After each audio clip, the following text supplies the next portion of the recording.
Alright guys, welcome back to Project GoodSpeed. I know it's been a minute since my last post, but I figured we can go ahead and give it a wash and give you guys a rundown of what's been going on. Let's go!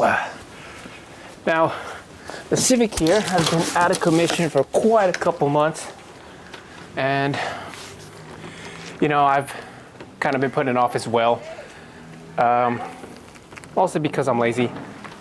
Also, partly because this fix is gonna take some time, and I'll explain to you guys in a minute.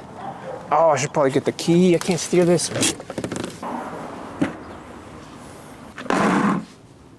There we go. You know, it might not be the best idea to wash your car when it's hot out, but this is the only time I have to shoot a video, so don't, you know, roast me too bad in the comments. Just look at the color of this. More suds. I ran out of soap for the tires, but this will do. So the Civic has been out of commission for quite a couple months, and because of this, I haven't really been posting anything, you know. Now it's partly due because it has been out of commission, but also because, you know, I'm kind of lazy. It's a good thing the Civic isn't out here. Look at this. This water here in Cali needs to stop. I better not hear nobody complain about no more rain. That's a good solid, what is that, like 4 or 5 inches? That's average. That's perfectly average. Damn, son. Oh, that's deep. Pause. Ultimately, it's been a couple months since I've been able to post anything, but the Civic has been taken to a shop multiple times to get this problem diagnosed. Basically, it had an exhaust leak. Found you. Haha. Oh no, that's part of the engine. I'm pretty sure, yeah, look at that. It's definitely stripped. And I spent weeks and several videos of my own trying to solve this problem, which I did, by the way.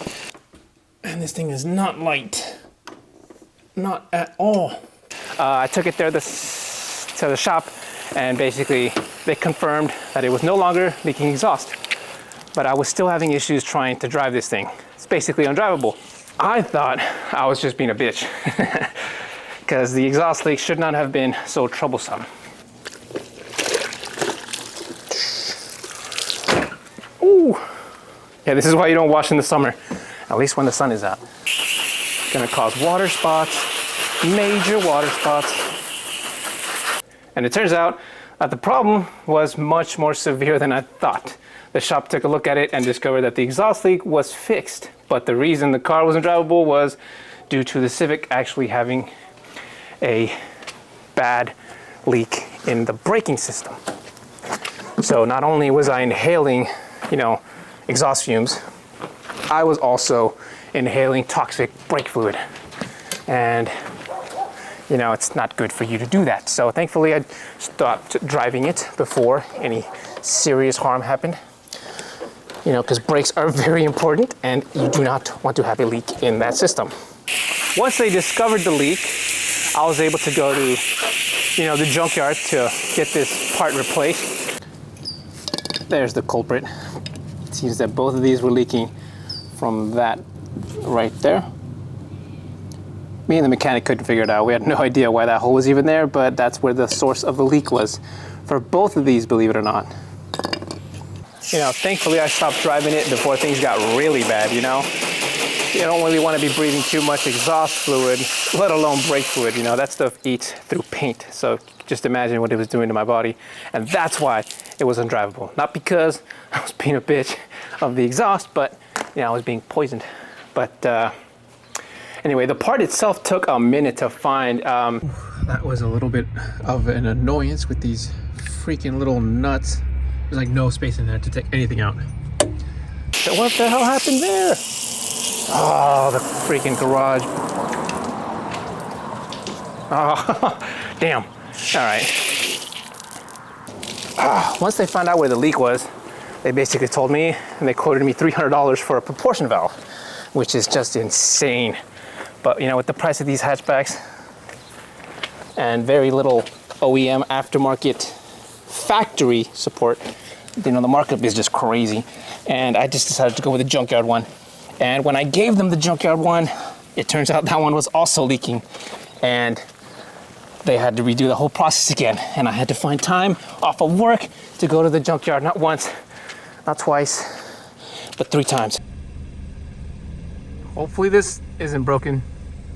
I don't know if you guys could have heard me because of the dogs, you know, the cars and the water hose going off. But basically, to recap, not only was I inhaling the carbon monoxide from the exhaust leak, I was also inhaling brake fluid. And that is very bad stuff, but thank God I stopped driving it before too long and nothing serious happened. So there's that. However, 2 more problems arose from this issue, and one of them was when I drove the Civic back here, I noticed that one of the fittings on the proportion valve was leaking a little bit. Now this could have been due to, you know, a misalignment in the brake line, and that one might have been fixable, if I just adjusted a little bit. However, one of the other issues is another line was actually leaking, and you know, I just didn't feel too comfortable. So I went ahead and I replaced it. Plus the nut was kind of stripped, you know, look at that, stripped. I'll tell you guys, man, these Hondas are nothing but problems, you know. Simple solutions, but you know, the problems just compound and compound. The other problem that I noticed is that when I went ahead and tried to clean the interior of this car, because like I said, the car was leaking brake fluid, so I assumed the interior of the car was also coated in brake fluid.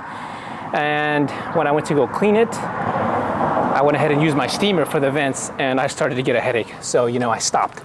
And I'm gonna go ahead and assume that the vents, the heater core, the AC, I think it's the evaporator or the condenser, I don't remember now, but that has to be replaced now because I assume it also has a little bit of, you know, brake fluid on the fins, and I can't really clean that, nor would I be safe enough to trust it after I did clean it if I removed it. So I'm just gonna go ahead and replace the entire interior vents, heater core, evaporator, filters, and the seats as well. We're gonna go ahead and just do it with everything.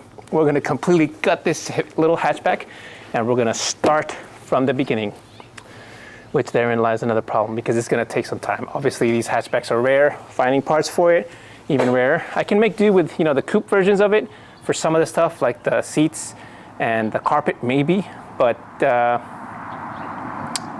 hopefully I won't have to throw away too much stuff. So that's pretty much it, guys. You know as much as I do now, the Civic is gonna be undergoing a transformation. I'm basically just gonna be gutting the interior, getting rid of everything I can that has been, what I suspect to be contaminated, and replacing it with some junkyard stuff. Hopefully it matches, but you know, I won't be able to control that entirely. So hopefully everything goes smoothly. So until next time, take care and good speed.